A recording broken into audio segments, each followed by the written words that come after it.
नमस्कार दोस्तों, मैं प्रियंका दीदी आप सभी को स्वागत करती हूँ मेरे चैनल शिव जी की चर्चा में। आज मैं एक शिव जी की चर्चा में दुख भरी कथा लेके आई हूँ। कथा को ध्यान से सुने और कथा पसंद आता है तो लाइक और सब्सक्राइब और शेयर ज़रूर करें और कमेंट बॉक्स में प्यारा सा हर हर महादेव ज़रूर लिखें। क्या होता है कि नाम लेने से शिव गुरु की सारी दुख तकलीफ़ें कट जाती है।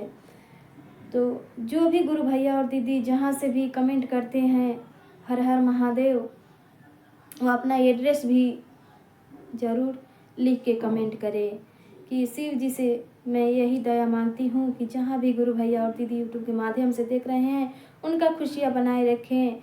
तो चलिए ज़्यादा बात नहीं करती हूँ, कथा को ध्यान से सुने और कथा अच्छा लगे तो लाइक और शेयर ज़रूर कर दीजिएगा। एक गांव में दो सहेली रहती थी। एक सहेली थोड़ी अमीर थी और एक सहेली गरीब थी। जो गरीब सहेली थी वो भगवान भोलेनाथ की पूजा करती थी। जो अमीर सहेली थी वो धनवान थी। वो रोज़ रोज़ इनकी पूजा पाठ देख के उनको अच्छा नहीं लगता था। उनकी कुछ की कमी नहीं थी जो अमीर सहेली थी। बाकी दोनों सहेली बहुत करीब रहती थी, एक साथ रहा करती थी। लेकिन जो अमीर सहेली थी उनको अच्छा नहीं लगता था पूजा पाठ ही। गरीब सहेली को देख के वो बोलती थी, क्या पूजा पाठ करती हो, भगवान पर इतना विश्वास नहीं रखना चाहिए। लेकिन जो गरीब सहेली थी वो भगवान पे बहुत विश्वास करती थी और भगवान से पूजा पाठ हमेशा किया करती थी। लेकिन जो अमीर सहेली थी उनको देख देख के अच्छा नहीं लगता था। एक समय की बात हुई कि ये गरीब सहेली भगवान शंकर जी की मंदिर में चली जाती है पूजा करने के लिए। तभी इनका लड़का पढ़ने के लिए गया हुआ है। उधर उसका बहुत तबीयत खराब हो जाता है। उधर तबीयत खराब होने के से सब उधर टीचर लोग उनको हॉस्पिटल लेके चले जाते हैं। तब इधर जो गरीब सहेली थी वो तो भगवान शिव जी के मंदिर में गई थी पूजा करने के लिए। वहाँ बच्चे लोग आए, बोले कि आंटी तुम्हारे बच्चे का तबीयत खराब हो गया। सर ने ले गए हॉस्पिटल। फिर वो भगवान भोलेनाथ से प्रार्थना की कि मेरे लड़का अच्छा हो जाए। तो प्रार्थना करके पूजा में से उठ के गोर लग के भगवान भोले से प्रार्थना करके चली जाती है अपने बच्चों को देखने के लिए। गई हॉस्पिटल में, देखी कि बच्चा अभी ठीक नहीं है, तबीयत खराब हुआ है, इसका तबीयत खराब है।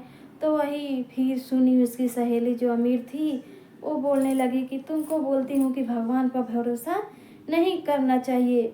भगवान जब होते तो तेरे बच्चा को इतना तकलीफ थोड़े ना देते हैं। तभी फिर भी वो गरीब सहेली थी ऐसी बोलती है कि कोई बात नहीं, तबीयत खराब हुआ है, ठीक हो जाएगा। लेकिन वो जो अमीर थी उनको तो अच्छा नहीं लगता था। वो हमेशा इसको कोसती रहती थी, भगवान को भी कोसती रहती थी कि बेचारी कितना पूजा पाठ करती थी फिर भी इसके बच्चे का कितना तबीयत खराब हो गया। कितने जन सुनते हैं तो बोलते हैं ना ऐसे, वो भी ऐसे बोला करती थी। लेकिन वो जो पूजा पाठ करती थी वो सहेली बहुत भगवान पर विश्वास करती थी। विश्वास की वजह से उसका बच्चा ठीक हो गया, घर पे लेके आई। फिर कुछ दिन बीता तो फिर उसके बच्चे का तबीयत खराब हो जाता है।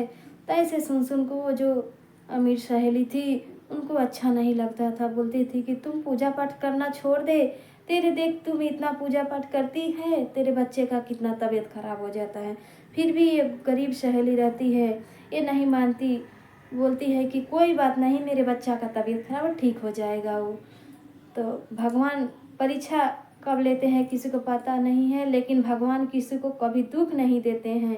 कर्म अपना अच्छा करना चाहिए, कर्म अच्छा रहेगा कुछ नहीं होगा। थोड़ा दुख आएगा, कष्ट आएगा, फिर खत्म हो जाएगा भगवान भोलेनाथ की कृपा से। वो तो अपने दयालु हैं। भगवान भोलेनाथ सब पे दया करते हैं। वो अपना पूजा पाठ करती रहती है। फिर कुछ दिन बीता, फिर लड़का को तबीयत खराब हो गया। ऐसे फिर हॉस्पिटल ले गई। तब फिर वो सुनी कि इसका बच्चा का फिर तबीयत खराब हो गया। लेकिन वो तो कोसती रहती थी कि तू पूजा पाठ मत किया कर, तेरा बच्चा सही नहीं रहता है, लेकिन ये मानती नहीं थी।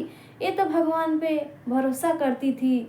जो महाकाल का वो पूजा पाठ करे, वो काल क्या बिगाड़ सकता है? कुछ नहीं बिगाड़ सकता है। जो महाकाल का पूजा करता है वो विश्वास से करता है, सब भगवान पे छोड़ देते हैं कि भगवान उन पे थोड़े दिन के लिए दुख आया है वो खुद ही टल जाएगा, थोड़ा सा कष्ट आया है वो खुद ही मिट जाएगा। तो ऐसे सोच समझ के वो अपना पूजा पाठ नहीं कभी छोड़ती थी। भगवान भोले का जहाँ भी रहती थी अपना मन ही मन भगवान को प्रार्थना किया करती थी। और ये जो अमीर सहेली थी, इनको देख देख के अच्छा नहीं लगता था कि इसका बच्चे का तबीयत सही नहीं रह रहा है, फिर भी ये पूजा पाठ करती है, ये क्या कर रही है, ऐसे नहीं करना चाहिए इसको पूजा पाठ। लेकिन वो नहीं मानती, बोलती कि नहीं मेरे बच्चा ठीक हो जाएगा, कोई बात नहीं, बच्चा का तबीयत खराब हो गया, ठीक हो जाएगा मेरे लड़का। ऐसे कह कह के वो सहेली को संतोष दिया करती थी। लेकिन वो सहेली नहीं मानती थी। एक समय की बात हुई कि ये सहेली बहुत करीब इसके रहती थी। दोनों सहेली मतलब इतना करीब रहती कि एक दूसरे के सब कुछ जानती थी। एक दिन सोची उसकी सहेली जो अमीर थी कि इसका क्यों ना जन्म दाखिला है, उसको पंडित जी को दिखाएं कि इसके जन्म दाखिला में क्या लिखा हुआ है। वो क्या कि इसका जन्म दाखिला ले गई पंडित जी के पास, वो दिखाई, पंडित जी बोले कि एक कैसी आप जन्म दाखिला दे रही हो, इसका तो कब के मृत्यु हो गया है, ऐसे नहीं देना चाहिए आपको लेकर। तो बोल सहेली तो चौंक गई, इतना जब पंडित जी बात बताएं तो क्या ऐसी बात है, वो तो लड़का भी हॉस्पिटल में पड़ा है। तो पंडित जी बोले कि वो तो उसका माँ के वजह से अभी तक जिंदा है, कि वो धर्म कर्म करती है, पूजा पाठ करती है, इसके वजह से वो तो बचा है बच्चा, नहीं तो इसका तो अगले ही साल इसका मृत्यु नज़दीक ही था, ये तो मर चुका है।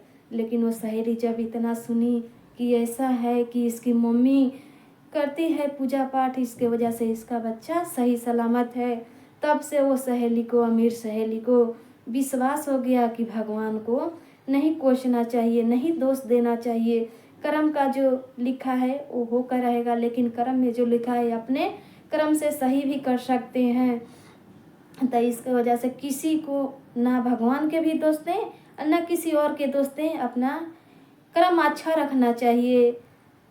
तो वो सहेली इतना जब बात सुनी कि ये ऐसी ऐसी हाल, तो पंडित जी के पास से चली जाती है गरीब सहेली के पास और उसके पैर पकड़ के रोने लगती है कि धन है तू सहेली, कि तू अपना बच्चा के रक्षा कर रही है, और मैं तुमको कितना भाला बूढ़ा बोला, फिर भी तुमने मेरे को कुछ नहीं जवाब दी। तब से वो भी विश्वास करने लगी और भगवान भोलेनाथ को दोनों मिलकर, दोनों सहेलियाँ पूजा पाठ रेगुलर करने लगी। तो वैसे किसी को ना दोष दें कि मेरे ऊपर कष्ट आया है तो तुम्हारी वजह से हो गया, भगवान मेरे को दुख दिए हैं तो सुख वही देंगे। तो एक बार प्रेम से बोलिए शंकर भगवान की जय, माता पार्वती की जय, हर हर महा